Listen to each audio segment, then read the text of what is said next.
so right. I'm fucking drunk.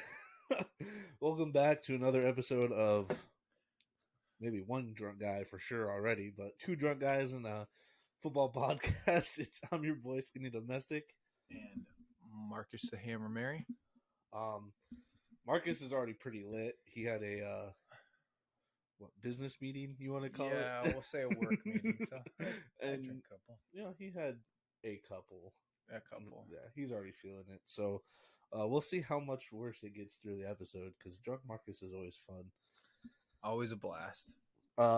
So we got news, Mm-hmm. and then we're gonna do NFC projections at least this week, and then standout breakout players, whatever you want to call it, guys in the NFC that we'll think have a decent year, a better year than they did last year, or whatever you want to call it. Maybe not star players like JJ, but breakout year. Yeah. So preseason week 2 done with. Mm-hmm. Been good. Yeah, it's been good just to have more football on. Yeah. Some things that are standing out. Last night, watched the Commanders game. Sam Howell looked good, and I was shocked. They ended the Ravens. What was it? 32? 24. 24. Huh? Yeah, 24 preseason win streak. Which who really gives a shit about? I mean, preseason? to win that many preseason games, who is a gives lot. a shit? How many years is that? 2015. Yeah, that's a long time though. No one really cares. Undefeated, the best preseason roster. Yeah. Do they get a trophy for that? Is that what they happened? They should. Yeah. Sam Howell looked really good. He was whipping it. He was throwing it. I think he only had 2 incompletions or something like that. And one of them, I believe, was like a short, like just underthrew the guy, unfortunately. But he's looking a lot better than I projected. Again, will he be the best quarterback that Terry McLaurin's ever had?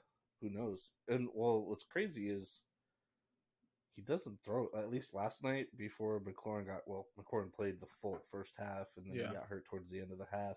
But he really wasn't slinging it to him. It was more like the backfield and Dotson and Sammy, other guys. It wasn't there was one play where Terry McLaurin was 1-on-1. It was like a 3rd and 8, 1-on-1. Nobody down there for helping, and he throws it to a guy that's Dotson or somebody that was 1-on-1 with somebody else. It's just as a quarterback in that position, I'm going to my guy. You're going to go to your stud receiver, not some random. Does that scare you for fantasy for Terry? Just a tiny bit. I mean, it's preseason. It is. Still not. Terry McLaurin's good. Mm-hmm. I'm best wide receiver on the team, clearly. I don't know how much that speaks into things long term, but I don't know. Again, it's only 2 weeks in. But in terms of other quarterbacks, I feel like you see your best wide receiver 1-on-1, you're gonna go that way instead of throw the incompletion the other way. But true. We'll see how that goes. News, dude. JT can seek a trade. I saw that. Yep. Only issue I have with that is Jim Irsay says you're not worth top running back money, but you are worth top running back picks. Wants a 1st-round pick or at least 2 second rounds. Valuing to a 1st-round pick, but won't pay him top running back money. It's not going to happen. I'm telling you this right now. In fantasy, in football, and anything, fade Jonathan Taylor, because who's going to pay that? Is there one team in the NFL right now that would give a 1st-round pick or 2 second-round picks for Jonathan Taylor? I don't see it. No. And then on top of it, have to give him the capital to stay there and be happy. Yeah. He's not going to get it. And I was looking at the salary cap for teams, updated salary caps so far, and all the teams that have salary cap are kind of set at running back.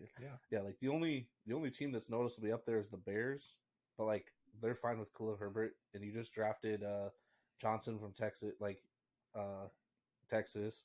Deontay Foreman, Foreman, who you just signed. You don't really need him there. And then the other one was the Cardinals, which you have James Conner and nothing else. But why would you give up all that salary cap to him?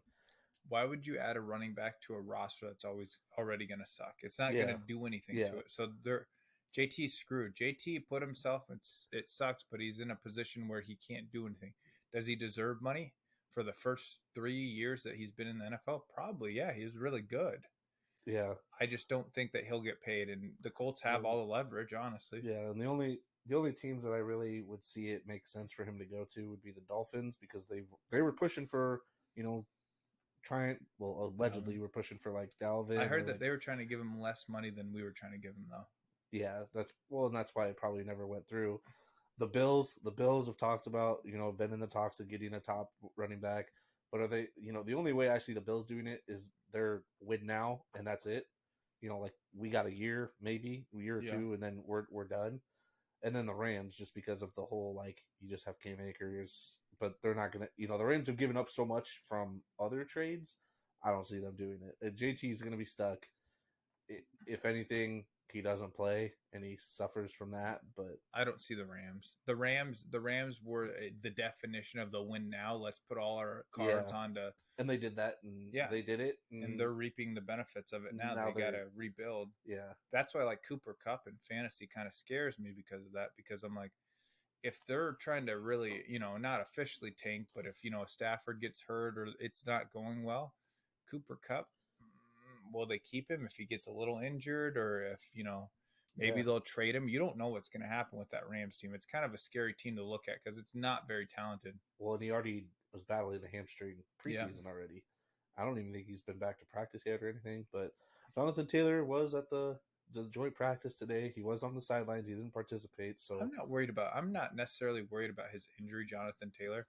I don't think he's going to play for Indianapolis. I don't think they're going to give him the money. And what's funny is Anthony Richardson has a comment about like, "Oh, I'm so excited. We got an electrifying, backfield now with me and JT, and now you probably won't have him." So, which kind of makes me a little bit worried for Anthony Richardson, because that rookie running back, it would be very beneficial for him to have a run game that he can rely on. Now the question is, with the injury to, was it Singletary? I think they have now, or no, not Singletary. Singletary's on the Texans.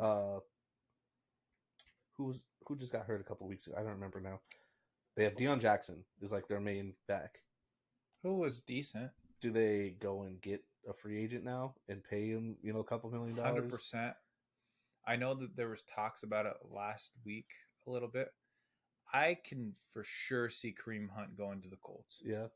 It gives him the best, or Lenny, or anyone else. Now that JT probably won't play, so whatever. So you got to move on, and Deion Jackson is your next best option. So if there are two running backs in the league right now that I could see sitting out the whole entire year, I could see JT.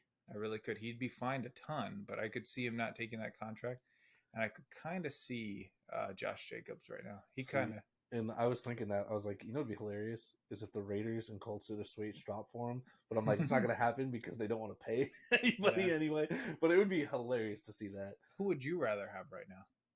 I think I'd rather have Jonathan Taylor out of, he's younger. If they were playing, I'd probably take Jonathan Taylor. But if he's not going to play, clearly you got to move forward and Josh, but if JT doesn't play, then that'd be funny if they did that. That'd be so stupid. Yeah, we're gonna swap. We were really feeling a power back instead of a little scat back, so that's why we traded for JT. And now we're gonna pay him instead.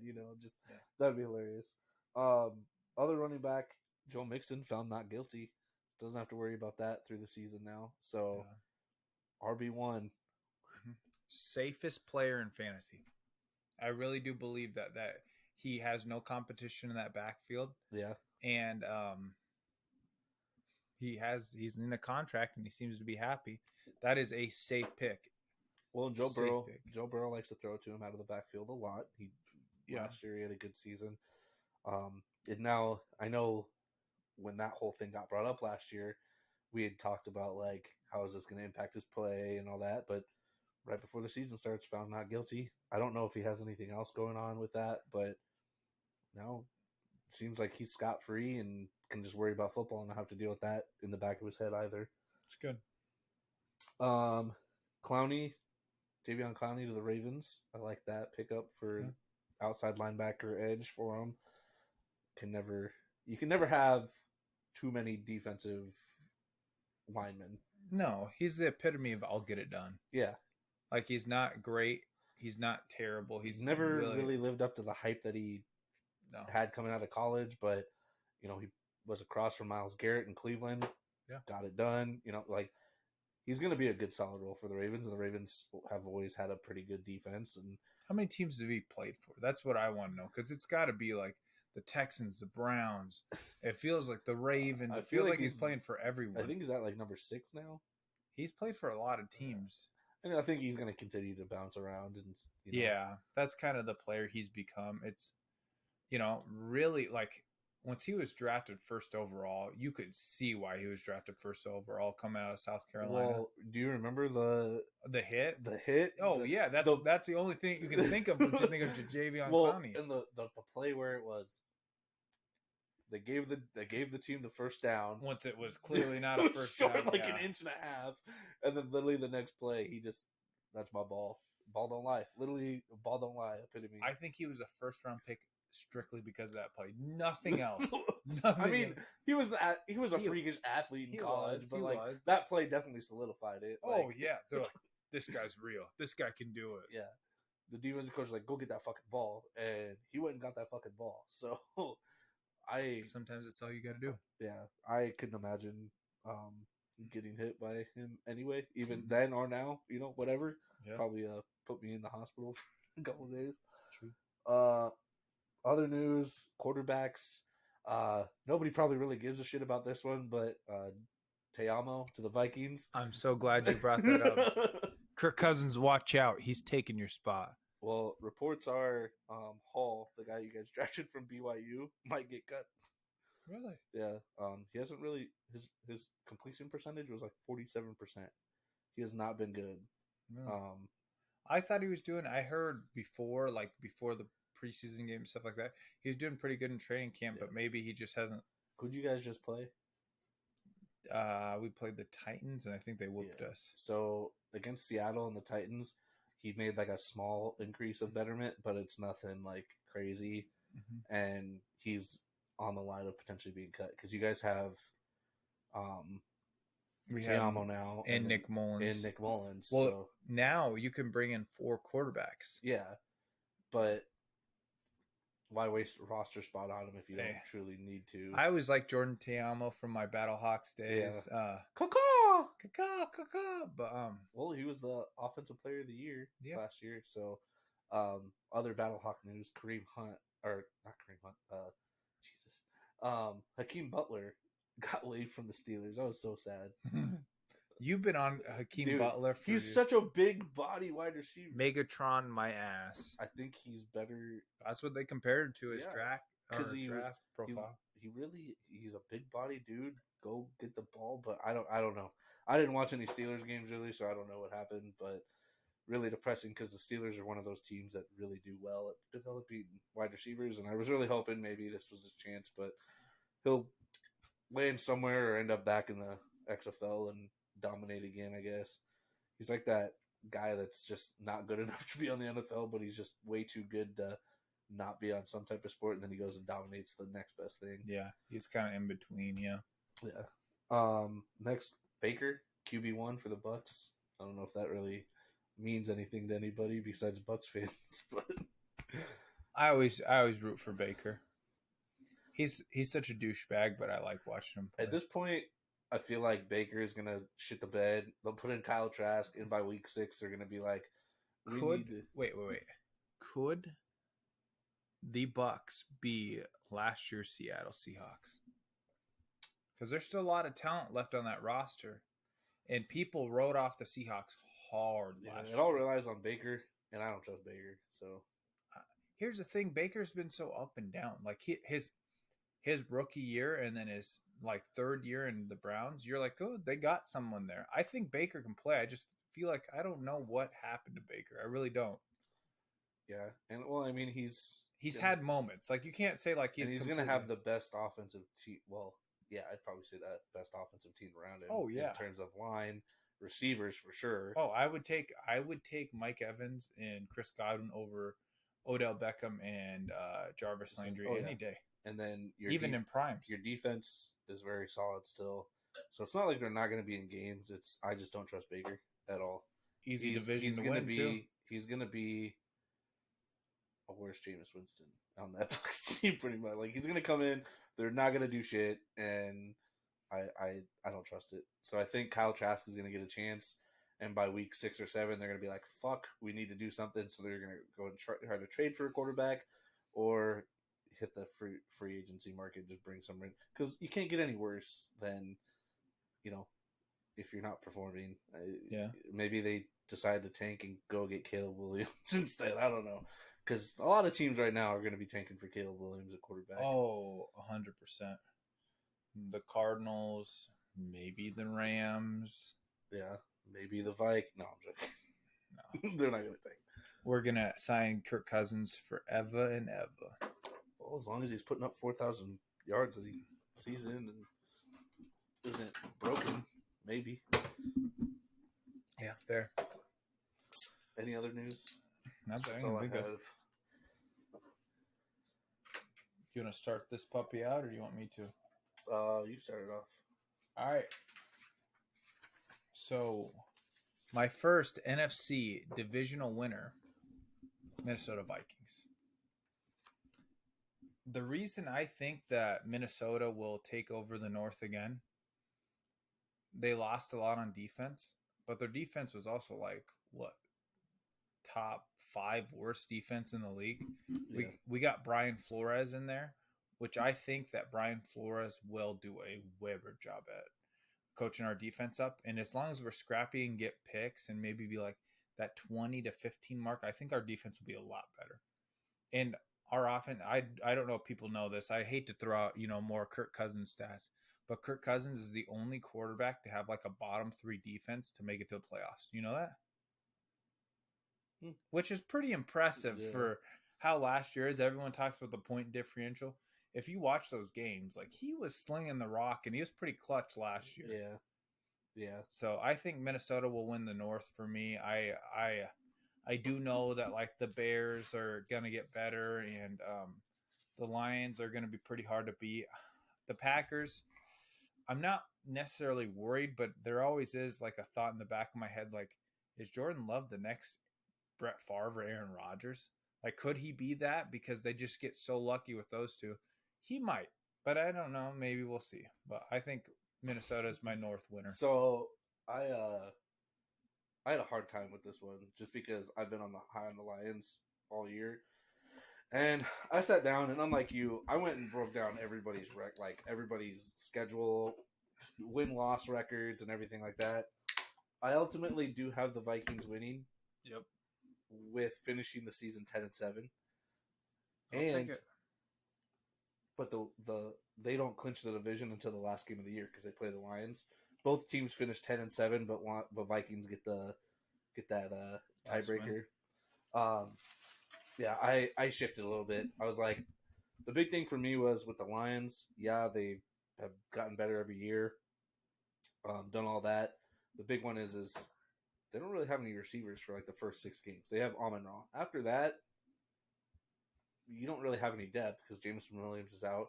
He has not looked good at all during preseason. And we don't, like you said, we don't know what he'll look like. Yeah, and don't know what's going to happen after the 6 weeks. Mm-hmm. After that, they have Craig Reynolds, guys that are wide receiver 3s. But some of those guys are gonna be wide receiver 2s for at least 6 weeks. You did add Laporta tight end, which Iowa makes great tight ends. I don't trust first year tight ends, though. But I just don't see your defense has been battling with injuries. Gardner Johnson's already been hurt. You still have Aiden Hutchinson, and you got Jack Campbell who looks good. I just overhyped a little bit now that I look at their offense, the issues that they're having at receiver. Jared Goff looks good one year, then looks like complete dog shit the next. So, is he going to have I like Jared Goff. I do. He's not a bad quarterback. I like him better than Baker. He's like a worse Kirk Cousins to me. So, he's had an up and down roller coaster a little bit. Started off with the Rams, but ever since with the Rams, had dripped off that one year and then came back and played. I just don't think him and Amon-Ra can do it. You do have David Montgomery and Gibbs. That's just your run game. I think great offensive I line. think the offense, comparing the two teams, I think the Vikings offense just has way more firepower than the Lions can actually take, and the Vikings aren't going to slow down. Vikings upgraded at positions. Yeah, and their defense is not going to be as bad as it was last year. You guys did get better position. You guys got pass rushers. You got things that you guys needed. We lost a lot. Like, I'm not going to lie to you. Like, Zadarius Smith, that hurts. Eric Kendricks, that hurts. Everyone else that we lost, who cares? But you guys did bring in some people too that are going to be able to fill in some of those Byron roles. Murphy Jr. or Byron Murphy. Yep. I'm excited Marcus about Davenport. that. Marcus Davenport, who could be a very good player. So you guys brought in players that I think it's going to be scrappy, is what I think that our defense will be. So I have them. I have the Vikings winning it. Last game of the year, make it a highlight. NFC North, Vikings taking it. So NFC South. Interesting one, huh? Interesting. Yeah. I picked Carolina. Ooh. Over New Orleans. Oh my goodness. Yeah. Hot take. Hot takes on the Two Drunk Guys in a Football podcast today. Dang.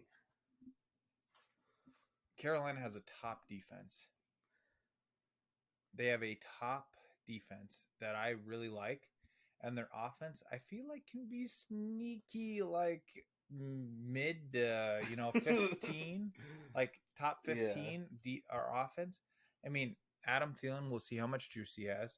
They also picked up what's his name from the Jonathan Mingo. You have Adam Thielen, DJ Shark, Laviska Shenault. Mm-hmm. I feel like there was Terrace Marshall still. Whoever their tight end is, some guy that I've heard of a million times, can't think of his name. I also am big on Miles Sanders this year. I feel like Philadelphia didn't do him justice to last year. And even then, he had one carry in the first half of one or two carries. Yeah. Like, he didn't even get the full, like I feel like more often than not they were fucking him. So, because I don't think Chuba Hubbard's gonna really take a lot of that workload. I'm kind of I kind of started thinking about. I was like, I'm kind of big into Miles Sanders this year. It's kind of a sexy pick. Like, what do you have to think? He was a stud at Penn State the 1 year after Saquon, Yeah. And then you have to think about it. This guy put up over 1,000 rushing yards and had the success that he did last year, and 11 touchdowns rushing, and didn't have some of these games he was having one or two carries in the first half, and then. The Eagles last year were the best second half rushing team. Yeah. Because you get so far ahead half the time you just run the ball. And he's not, I don't think he's going to be in a committee. Like, they gave him legit money to come in and be the RB number one. The Panthers are paying him more than what the Eagles are paying their 4 running backs. I know. Or it's like very similar. Yeah. So I am 100%, like, I thought about it and I was like, okay, the easy answer to me, which I'm sure you picked the Saints. Like, I'm 100% sure you did. I thought about it and I was like, you know what? That defense, they went and bet on Bryce Young. If Bryce Young can be half the player that they drafted him to be, that's going to be a playoff team to me. So, in an easy division. I have the Saints winning it, going 13-4, just because of how fucking easy that division is. Literally, I have them going 13-4 because of how bad that division is. Derek Carr hasn't even sniffed for 13-4 in his life. He's like 11 and whatever, or he's been close. Yeah. But I don't think that Derek Carr is that much of an upgrade from Jameis Winston. Okay, I can't say that either. But if Derek Carr gets hurt, you have a good backup to come in that can win games. The funniest quarterback in the league is what he is. I have the Panthers going 5-12. I don't see them doing shit with Bryce Young right now. Really? Yeah, he has not looked good in any preseason game. Doesn't look comfortable. That line is not good.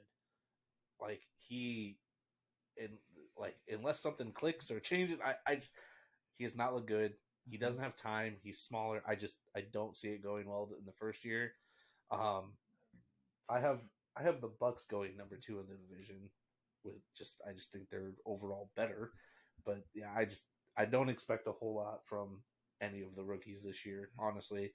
When I was doing this, at least for some of these NFC teams, Yeah, I just think the Saints got it. Their defense has always been good.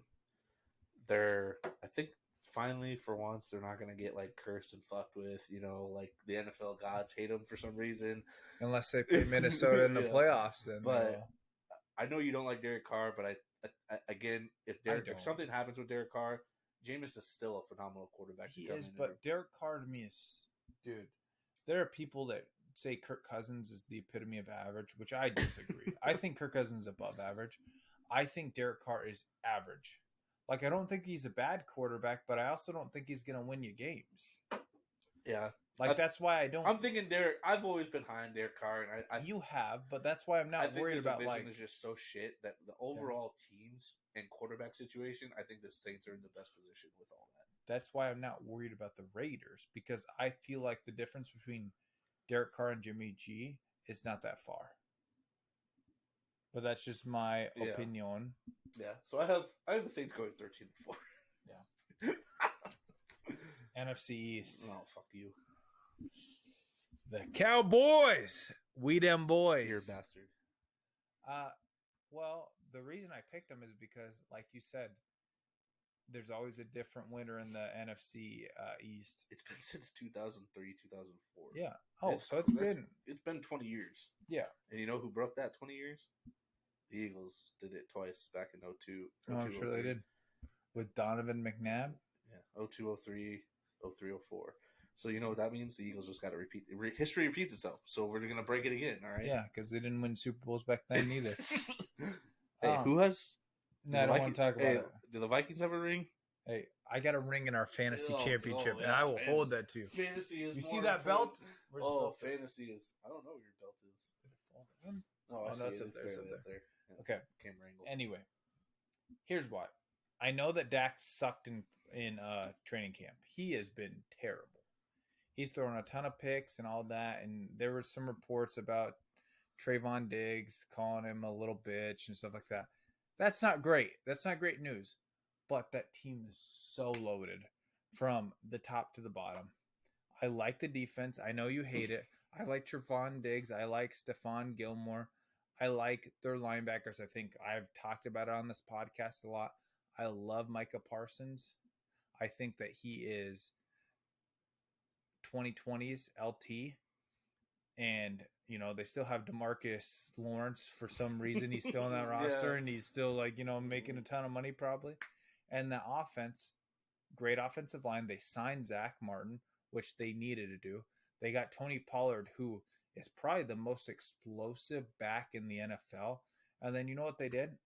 They're like, we already had one of the best receiving corps. Let's go get Brandon Cooks, who is still 29, dude. Yeah. He's 29 years old. Yeah, he seems like he's older, for how long. Yeah, no, he did. The only person that they really lost that was of significance is maybe Zeke, and then also what was the tight end?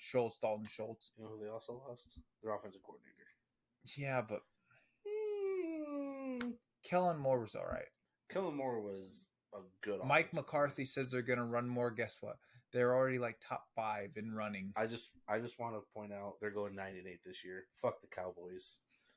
Well, you would say that as an Eagles fan. Here's the thing. Yeah, no, I agree. I think they're a good team. They're the second best team in the NFC. I think the Eagles are beatable. The Eagles are... I'm not going to act like the Eagles aren't going to make the playoffs, but I think that division... Well, yeah, they're beatable. They lost to the Chiefs in the Super Bowl. Of course, any team can beat... The Commanders beat them, at the end of the year. Anything's doable. They are. They're beatable, and I just feel like the Cowboys, this is their year. Jerry's going to sit there and be like, yeah, we're going to not win a Super Bowl. I'm not saying they're going to win a Super Bowl. They're going to play the 49ers in the playoffs and lose. Oh, well, because who doesn't lose to the 49ers besides you guys? yeah, that's true. So I, with my unbiased opinion, have the Eagles winning the division. Sure you do. I think they're going to have another great season and go 14-3. They have a very hard schedule, but this team is just too deep. Pending injuries, clearly. Injuries are going to play a huge part in all of this. But if everybody stays healthy, I see no reason why the Eagles aren't going 14-3, if not better, against a harder team. They play the Chiefs, Jets, and Dolphins, Bills. Like those are teams at this point I'm not really afraid of anymore. Like don't like Josh Allen. The Chiefs, you can't count Patty Mahomes out, but at the same time, that wide receiver core is a little sketchy, so it helps a little bit. Travis Kelce. Oh yeah, but one guy. Again, Kadarius Tony. Dolphins, Tua, fuck Tua. Jets, you don't know what you're gonna get with the Jets, I guess. But yeah, but those are teams that I could see also beating your ass. Yeah, so four losses. So go 13-4, still win the division.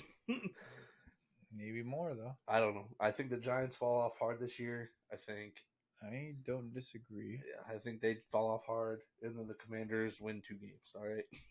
After I made this list well before last night. After Sam Howell balled the fuck out, but I don't see the Commanders really doing a whole lot this year.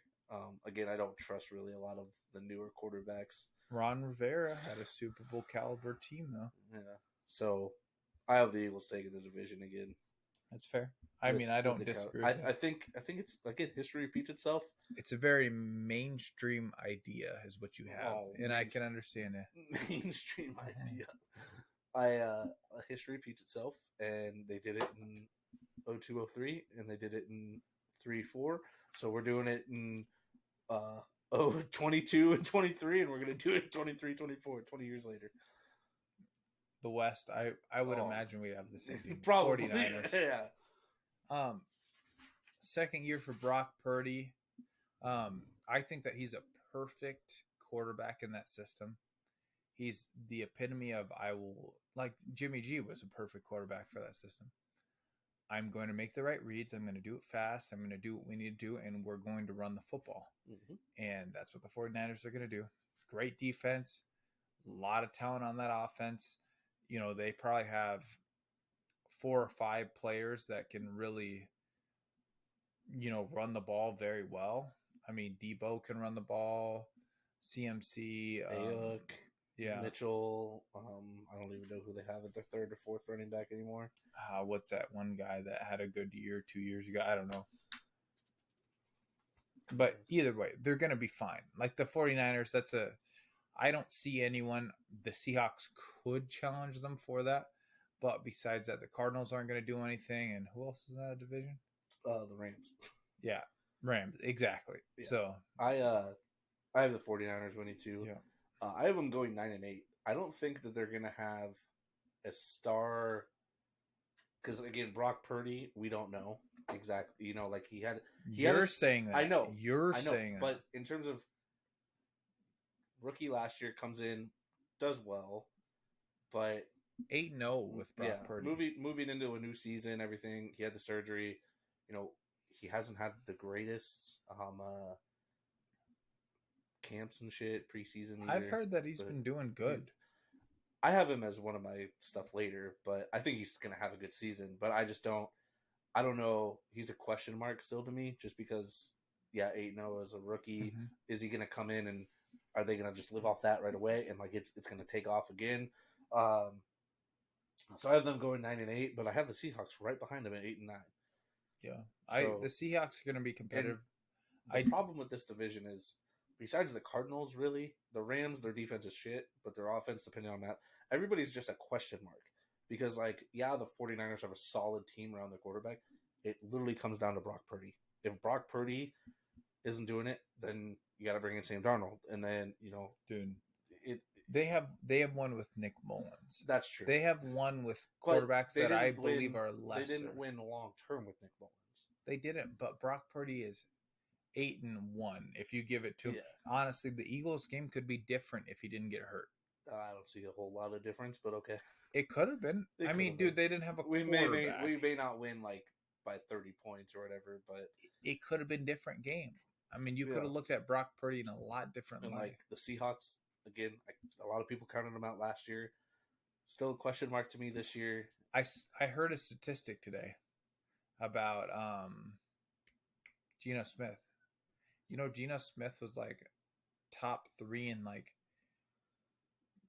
I don't know where they pull these stats out of their ass, but it was dangerous targets and stuff like that.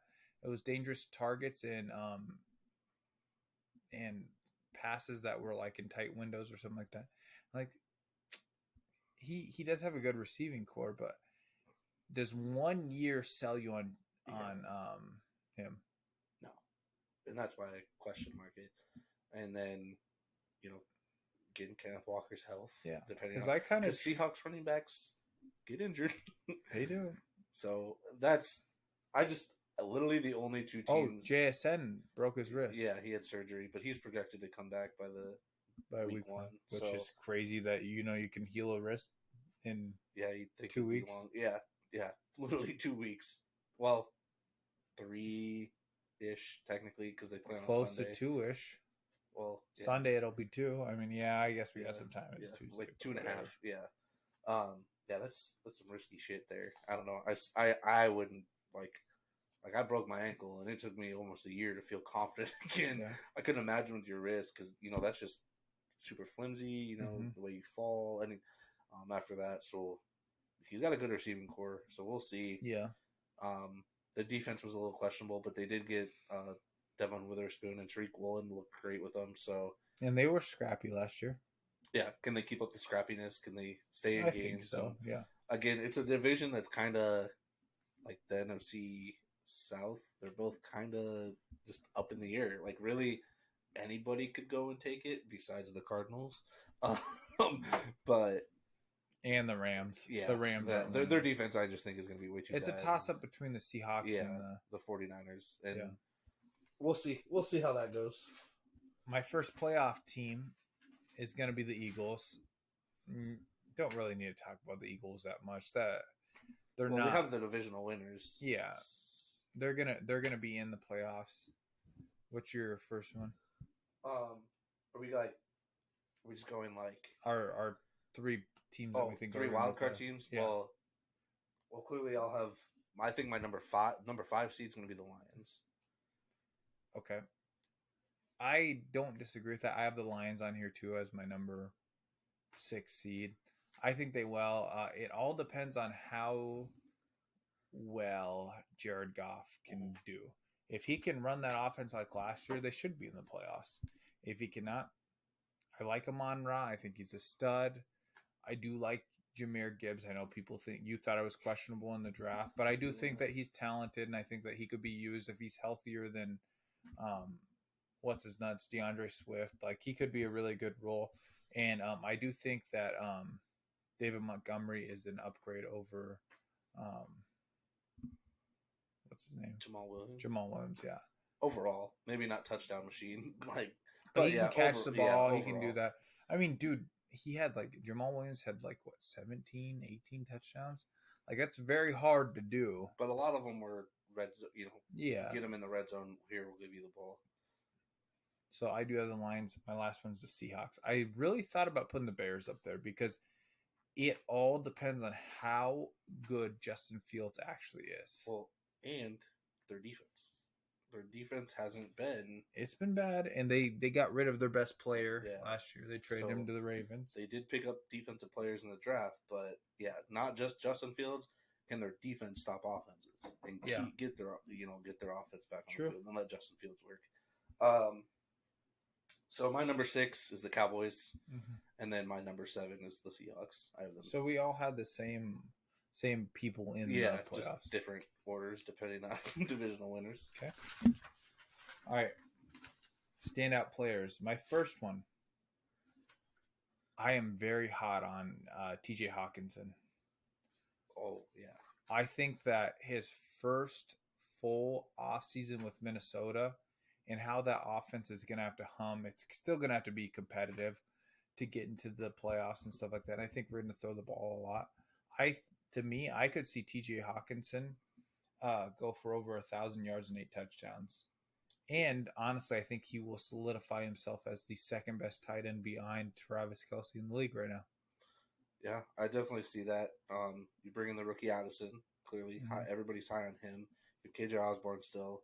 But on that roster, it goes J.J.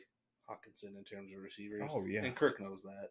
Kirk's going to get him the ball. He's he's a bigger body. He's not going to be your 30 yards downfield, but he's going to be your 5'15", solid target guy. Decent blocker Yeah, too. he's a good blocker. Again, Iowa produces good tight ends in the league. To me, he's the second most versatile tight end besides George Kittle, and that's George Kittle can block, he can catch, he can do almost anything. He can play fullback if he needs to. Yeah, I agree. Yeah, and again, Kirk's been throwing for over 4,000 yards the last couple seasons with the Vikings, so like those yards got to go to somebody besides JJ, and yeah. JJ can eat like half of them or so, which probably gets 15, roughly, but that other 2,500's got to go somewhere. So yeah, definitely can see it going to Hawkinson. So my first guy is, I know I just downed him a little bit because he's a little questionable, but if he does continue to play like he did last year, Brock Purdy.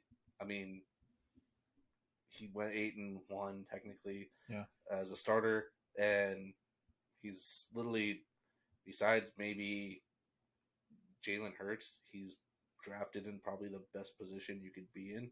Oh yeah, you have the top 2 defense, unless maybe even the best in the league, and such a great offense and a great offensive mind, offensive-minded coach. Yep. You're in a good situation, and he plays his role well. He was able to show he played the role well. If he's able to continue to do what he did last year, he's going to come in and show why the last pick of the draft is beating out 2 guys that were top 5 picks. Mm-hmm. 2 guys that got paid, or at least one of them, Trey Lance, got 3 first-round picks traded for him. Yeah. Is that right? So, yeah, something like that. Yeah. So you can find gems anywhere, and he was really good. My second guy is Rachaad White. That is a very shaky quarterback situation. I like Baker, but I also got to understand that who knows what they're going to do. Yeah. That team's going to have to dump off the ball. He's a great receiving back. And last year, I feel like he showed that he could be the running back one. I'm not scared of the competition in that backfield. And I think, if things hit right for that team, he could push close to 1,000 yards and maybe, 40, 50, 60 catches. I would not be surprised. He should be a center point to that offense. Oh, yeah. Especially when, quarterbacks coming into the system. You got a guy like Baker who's been shaky all his career. Mm-hmm. He's going to want the checkdowns. Yeah. He's going to want those guys that he can rely on short game. I mean, Brady did it with Fournette at the end. When the offensive line was bad, he had to rely on those checkdowns. And Fournette, he didn't have a great rushing season, but if you look at he had a lot of targets in the passing game just because Brady had to rely on that check down. So if those deep things were getting open, he didn't have time, especially with, Baker being the shaky quarterback he is. I do like that. No real competition in the backfield. And honestly, if that team's good, they're going to have to run the ball. So I really like Rachaad White. I feel like he's probably one of the safer picks in fantasy, because if they're bad, they're going to throw the ball. He can catch the ball. If they're good, he's going to run the ball. There's not a lot of competition as of right now. So yeah, unless they go and sign somebody, they could. There's still some time. Yeah, there's not a whole lot of competition for him. So yeah, I could definitely see him pushing 1,000 yards, which nowadays, 1,000 yards doesn't seem like a whole lot. You got guys going for 15, 16, but 1,000 yards is a feat. If you hit 1,000 yards, you're doing something right, and doing it well. My next guy, Eagles guy here, is Jalen Carter. Dude, he has been impressing everybody. Like, everything he does, the teammates, everything. Like, he's been taking defensive first team snaps already, like first team reps over like Jordan Davis, which Jordan Davis is a big man, but he's no Jalen Carter. Oh no. Fletcher Cox being older, he's gonna want a little bit more like rest time, all that. Jalen Carter, that one video, first snap in the preseason game, completely destroys the guard, almost has a sack. Like, if he can, I imagine he's going to be a starter within the first 3 weeks at this rate. He could have Aaron Donald potential. Like, he is. Like, I view him as that good. He could have been the first overall pick if he didn't have the incident where the car accident and stuff like that. I wouldn't have been surprised if he would have. Would you have? No, he's the most talented player in that draft. He is. Most talented. And like you said, he should have been top 5. I did not have him, even with the issues. I had him at least going 5 to the Seahawks just because they need a pass rush and big men. But the fact that he fell to 9 to the Eagles and we traded up with the Bears, I was so shocked and happy. I hate the NFL for that. I really do. Why would they do it? Why? When you have to think about how good our defensive line already is. Like when Jordan Davis was healthy, we had the best rushing defense in the league. Yeah. And then we got hurt, then shit went down the fan a little bit. Him, Fletcher Cox, Jalen Carter, Jordan Davis, like that's gonna be a tough middle to run against. Yeah. So I think Jalen Carter is gonna have a very standout year at defensive line because I think he's gonna be starting within the first 3 weeks, if not day 1. He should.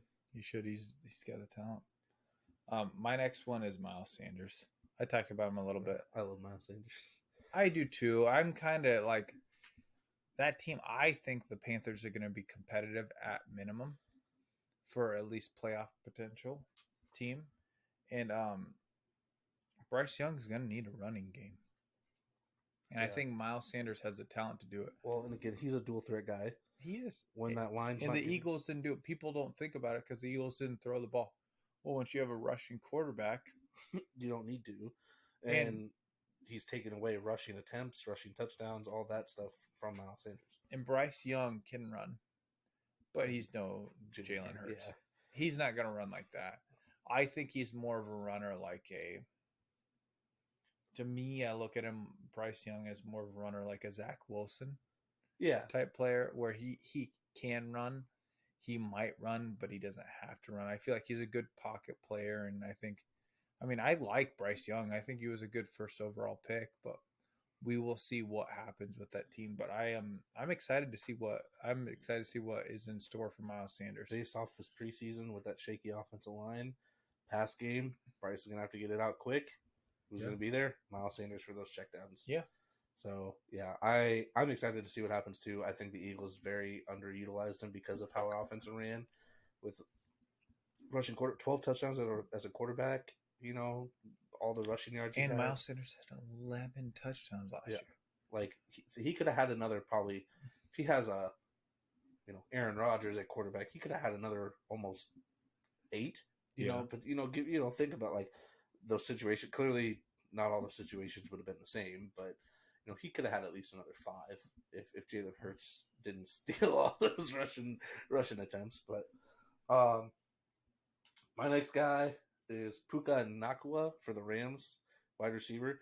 He's been having a very good preseason. I've heard that. Like, I was very impressed with him for a team that, after Cooper Kupp, kind of has some questions at wide receiver. You do have Van Jefferson. The only reason why I say this is I don't think he's actually white, but Matthew Stafford, we all know this last year, before the injury, he liked throwing it to those white boys. So he has something about something that's not colored white. Sorry, Allen Robinson. Yeah. So even with Van Jefferson coming back, I think he's a guy that's going to be able to step up into that wide receiver 3 role and produce. I mean, if Cooper Kupp's going down and getting hurt, potentially, or whatever, he's going to be a guy that's going to be able to compete, put up 500 receiving yards as I think he's a rookie. So, that's not bad coming in, and you're playing with one of the best wide receivers in the league.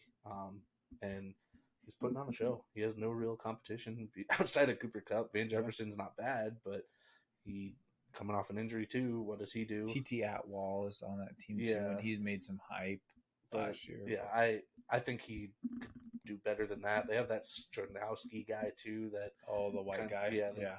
But based off what I've been watching, this guy's doing better than both of those guys. Team's gonna be behind. Someone's got to catch the ball besides Cooper Kupp. Yep.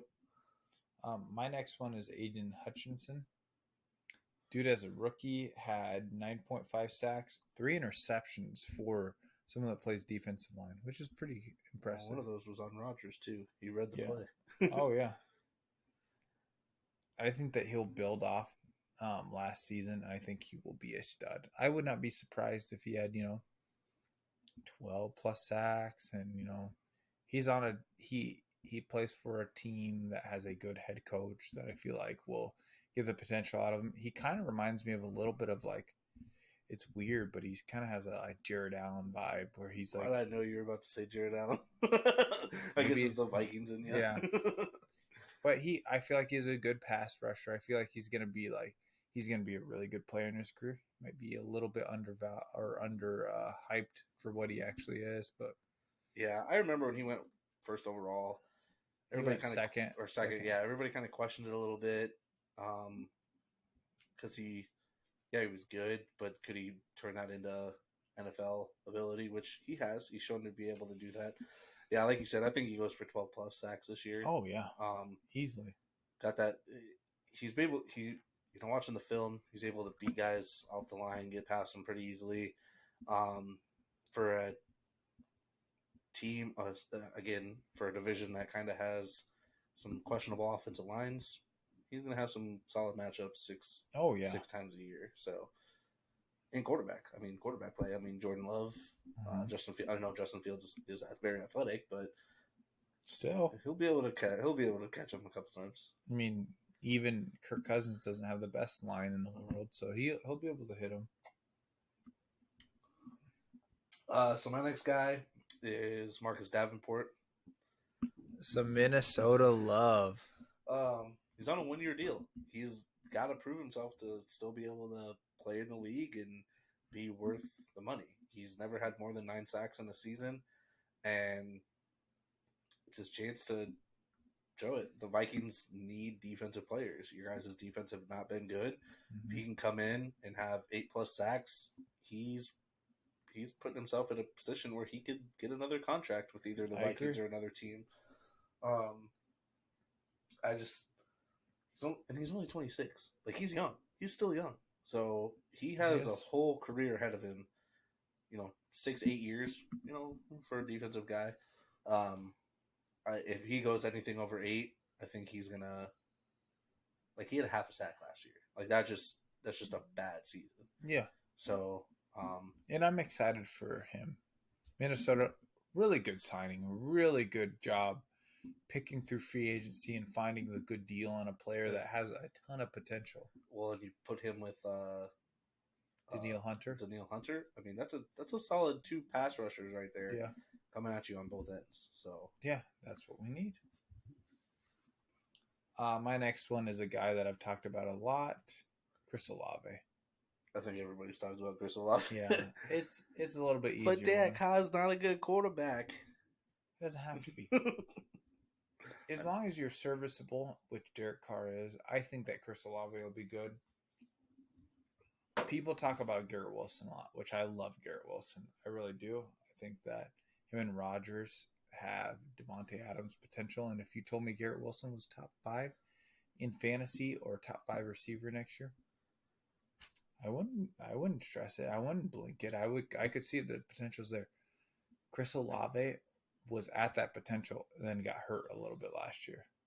Oh yeah. Yeah. Well, and you have no real competition anymore.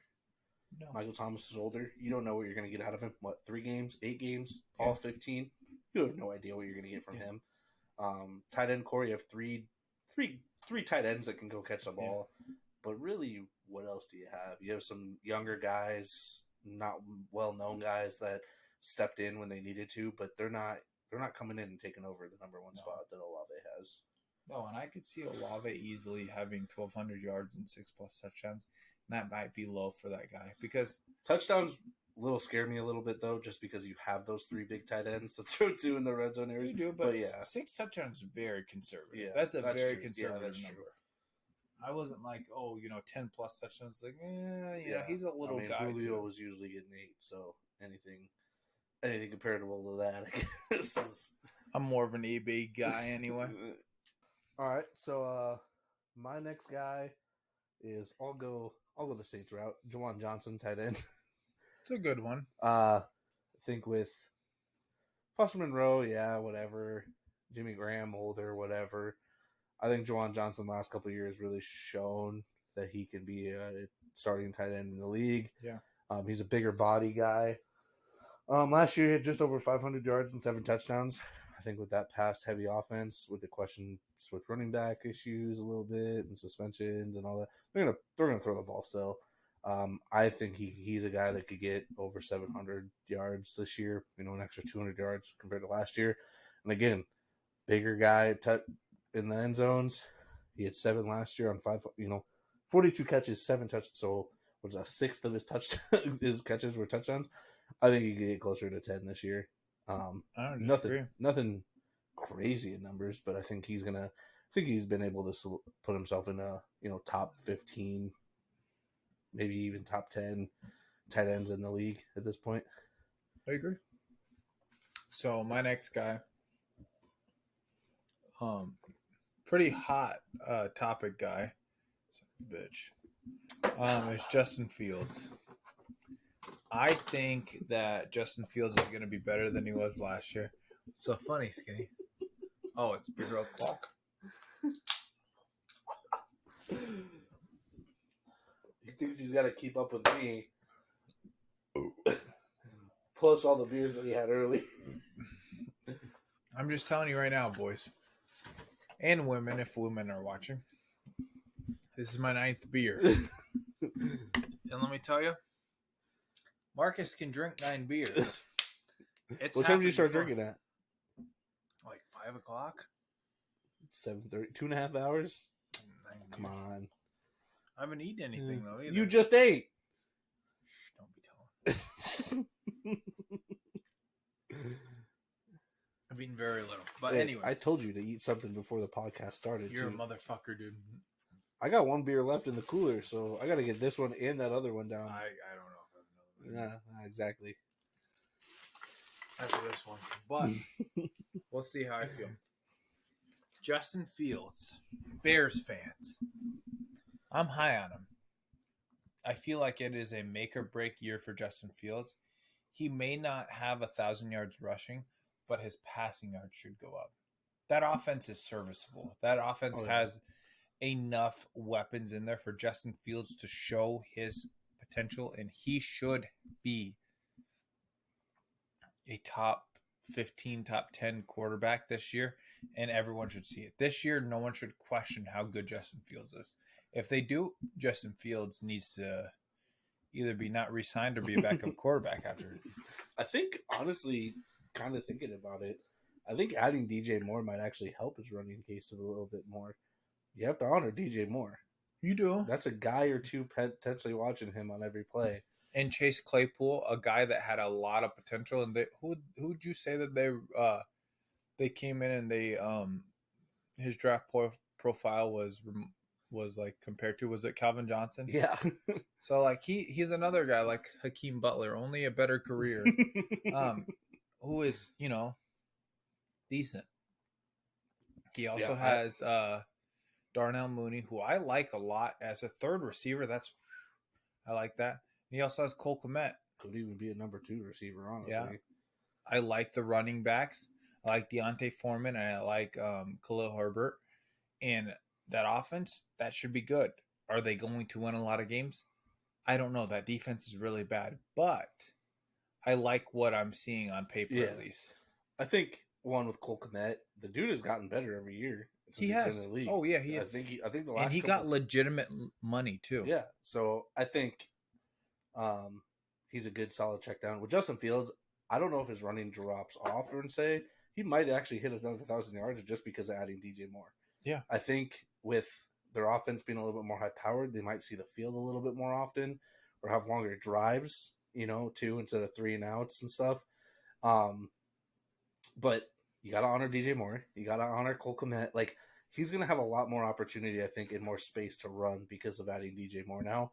And you have Khalil Herbert, who's out of the backfield, again, can run and catch the ball. So, yeah, like you said, Justin Fields, if this year he can't at least, win 7-8 games, maybe not get to the playoffs because again, playoffs are a little bit. NFC is definitely not as stacked as it used to be. Oh no! But if you can at least get to like 8 games, maybe 9, you're looking at okay, what do we add a defense? Give them a 1 more year? Like they were a fringe team that I thought might make it to the playoffs. And before I forget this thought, we forgot some news. Miles Jack retiring.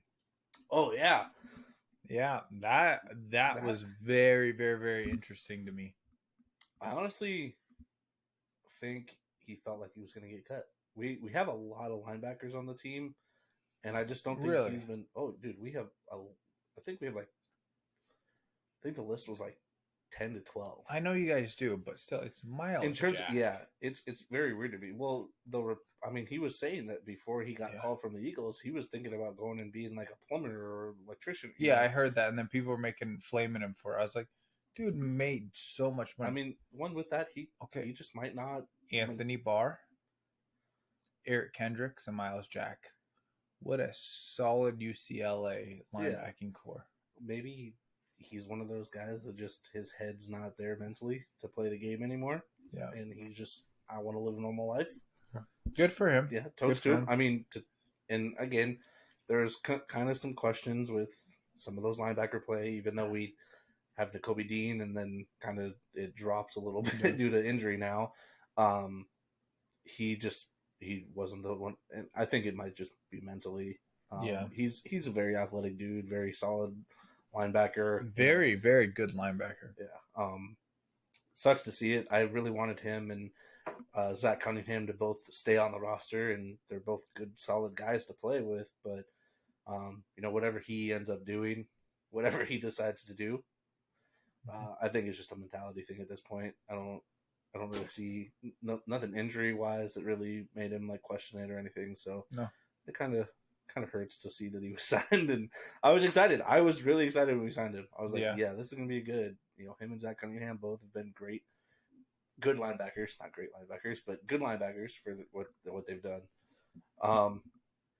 Moving on, my next guy is, after watching last night, Jahan Dotson. So I'm not basing it all off of one game, but Sam Howell loves throwing him the ball. Even with Terry McLaurin, he was getting fed. Last night, I think there was like 4 straight passes straight to him.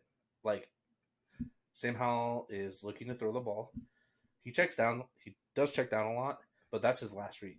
Like, he is looking to hurl the ball downfield, and he's, again, he went one-on-one with Jahan Dotson over one-on-one with Terry McLaurin.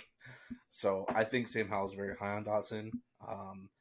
Curtis Samuel is going to take a step back a little bit in terms of Dotson's going to be the. I'm not worried about Curtis Samuel. No, and like last year, Curtis Samuel had his days. And very athletic guy. And Dotson kind of got put on the back burner a little bit, but you also had. He actually was really good till I think he got hurt. Yeah, so I think with Sam Howell, you really have potentially 2 number 1 wide receivers on your team with McLaurin and Dotson. So, and again, after last night, a whole half where Terry McLaurin was in the game until like the last 30 seconds of getting hurt,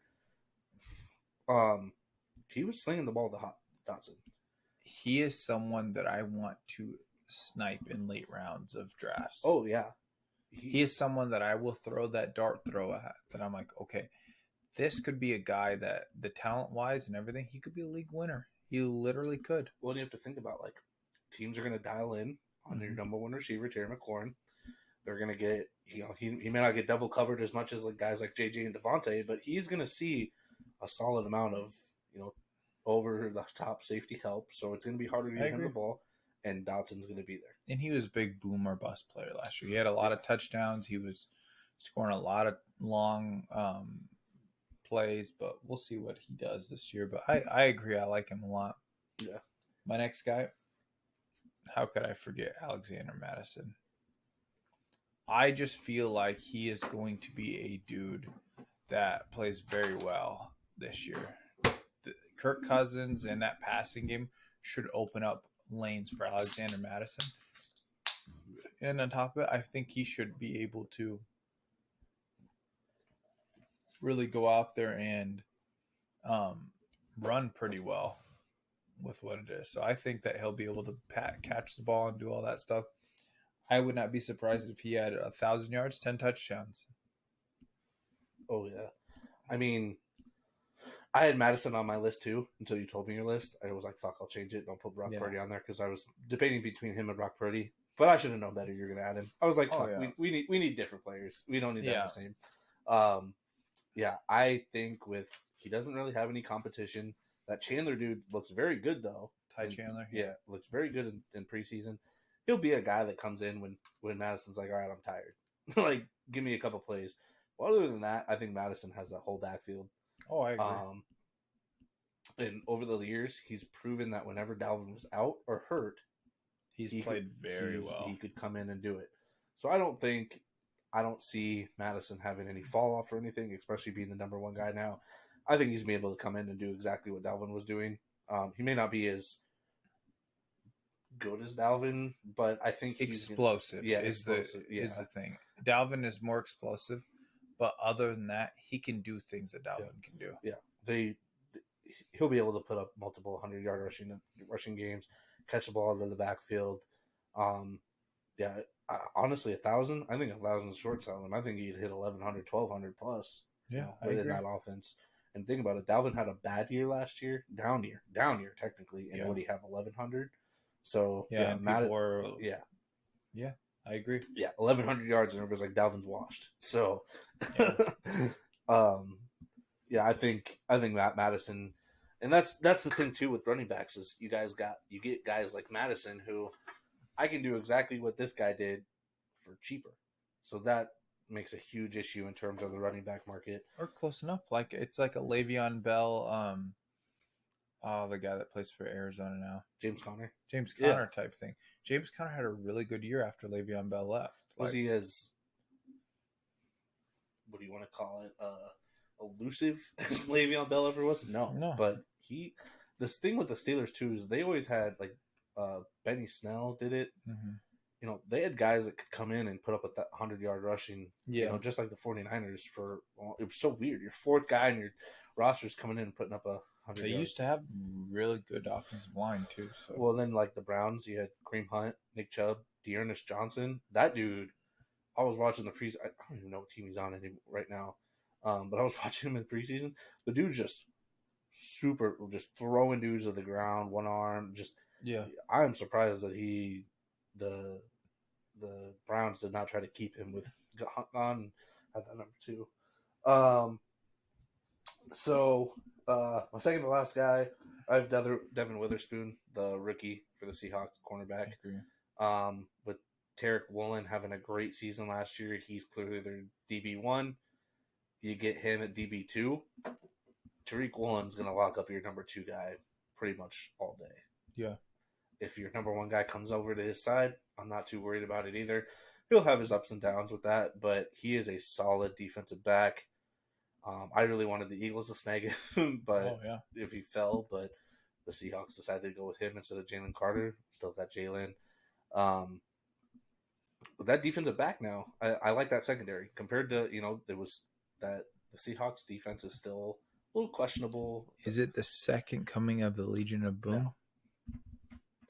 I don't think you're probably right, but it's good. You still got the linebackers with Bobby Wagner and I can't think of the other guy, but like it's really at this point it's that front four for the Seahawks that need to be fixed. Yeah, get that taken care of, and you're back to a top 10 defense. Mm-hmm. You got your cornerbacks now. Go get that line, and Devin Witherspoon next to Tariq Woolen. That's gonna be a hard 2 guys to throw the ball against. Oh yeah. My last guy, Derek Brown. Ooh. Yeah, it's a good one, huh? That is a good one. I told you guys I was big on that Carolina defense. 7th overall pick from Auburn. He was really, really good in the NFL at run stopping the ball, but never really came into his own as pass rushing. He had like 1 and 2 sacks. I think he's had like 3 or 4 sacks in his NFL career. Which, as an interior lineman, you don't really expect him to be getting sacks. You're more of a but in college, he was getting like 12. His junior and senior year, 12 and 10. I think that he has the potential because he's an athletic guy. I think he could have 10 plus sack season, and I wouldn't blink an eye. He's very young. I think what is he going into his third or fourth year? Fourth year Yeah. in the NFL, and he hasn't scratched that. I think his potential will be scratched, and I think that I'm kind of decently high on that Carolina defense, and I think that they could make a splash this year. Well, the big thing is you got Brian Burns with him again. Great pass rusher. The biggest thing is that secondary with J.C. Horn. If dude was potentially going to be one of the best young, better than Pat Surtain and better than Pat Surtain that year. I think like he was doing great, and then he got hurt, Horn, and then that Panthers defense, they were 3-0 with that defense with Sam Darnold, the quarterback, got hurt, and then everything kind of went to shit. They also have what's that guy's name? Something Jackson, maybe the really really fast corner that they have. Yeah. So J.C. Horn was the big difference maker. You get J.C. Horn back, being able to play a lot better defense on wide receivers, forces a quarterback to hold the ball a little bit longer, allows. They just have a good defense overall. Jeremy Chin, the linebacker, I can't think of his name, but he's pretty decent too. They have a very solid defense, and after that J.C. Horn injury, it just seemed like he was like that core almost. Like it just once he went, everything else went to shit. Yeah. So my last guy is another Commander, Brian Robinson Jr. Many men wish death upon me. Hey, coolest dude in the NFL. The fact that he got shot and then came into Many Men, which I think is the hardest rap song you could listen to. It's probably there's been some cold intros, like Ray Lewis's intro and stuff. That is hard. It's only a one-time thing, but it is hard as shit. Dude, Brian Robinson, Antonio Gibson. I like Antonio Gibson. He's a great, elusive back. I think they're going to use him more in the receiving game, too. Yeah. So last night, watching the game, too, Sam Howell checked down so much last night. Yeah. So many checkdowns. So him and Gibson are going to get their fair share. The biggest reason why I'm very high on Brian Robinson is he only played in 12 games last year due to the getting shot multiple times. He started 9 of those 12 games. Yeah. And Antonio Gibson only started 6 games. Mm-hmm. So pretty much only started all but one game that he wasn't there. Pretty much, well, I guess with both of them there, he started like 1 or 2 games with Brian Robinson there, which would have been the first game he was back because he didn't start, and then maybe the second one or whatever. So Antonio Gibson's time as the starter is diminishing, if not already gone. Last night it seemed like he was very second quarter. They had him in a lot more than Brian Robinson. But in terms of like the touches, Brian Robinson last year, missing all those games, had over 100 more rushing attempts still. Had like he is solidifying himself as the running back one. And I think the big one with Sam Howell like loving the check down the way he did last night, at least, Robinson's fantasy value even increases because he wasn't really a out of the backfield receiver like Gibson is, so that makes Gibson a little bit more valuable, but he definitely has increased that. And if you're getting 100 more rushing attempts, which that's just 12 games, and you add the next 5, 150, 200 almost more rushing attempts potentially. I definitely see Ryan Robinson going over 1,100 yards. He could. That team scares me because they're probably the 4th best team in that division. Yeah, they're going to be down a lot, which means Antonio Gibson, if he's going to be the receiver back. But with the starts and everything and all, I still think they're going to run the ball. They're not going to run the ball 200 times with him. Yeah, be done. I think Robinson has definitely shown that he can do it better than Gibson at spurts. So if he just keeps that up, I think Brian Robinson is going to be a solid 65-35, I think, in terms of backs. I do like Brian Robinson, so we'll have to see. And if not this year, for sure next year. There you go. But thanks for staying tuned, guys. That was the NFC talk. Next week we'll bring the AFC. And after that, we will have week 1 of football, basically. Well, yeah, we'll be right before, then, but yeah, it'll be the week before. So yeah, we'll talk about our fantasy drafts because we'll have yours and mine. And we'll have this next episode will be AFC. The episode after that, kind of, we're gonna do our projection. No, it's gonna be projections. Really? Yeah, it'll be projections for like MVP and all that stuff. And then if we decide to do a last minute mock draft or anything like that, the week after would be week 1. So our drafts are not this weekend, but next weekend though, right? Yeah. So we have this podcast, we have next podcast, which would be our AFC. After that, so we only have 2 podcasts before week 1. Our podcasts are on the 2nd. Your draft is on the 2nd. Mine's on the 3rd. We have a filming episode on the 5th. The first game is the 7th. So we have this 23rd, 22nd, 29th, and then the 5th. Okay, so we have okay. Yeah. So I was right. Yeah, no. we have this podcast and 2 more after this one. 20. Yeah. Yeah, so we will do the AFC, and then after that we'll be talking about week 1 in our our draft. Yes, exactly. That's what I'm saying. I feel like you weren't saying it right though. Okay, whatever. But you know what, people? Why don't you like and subscribe?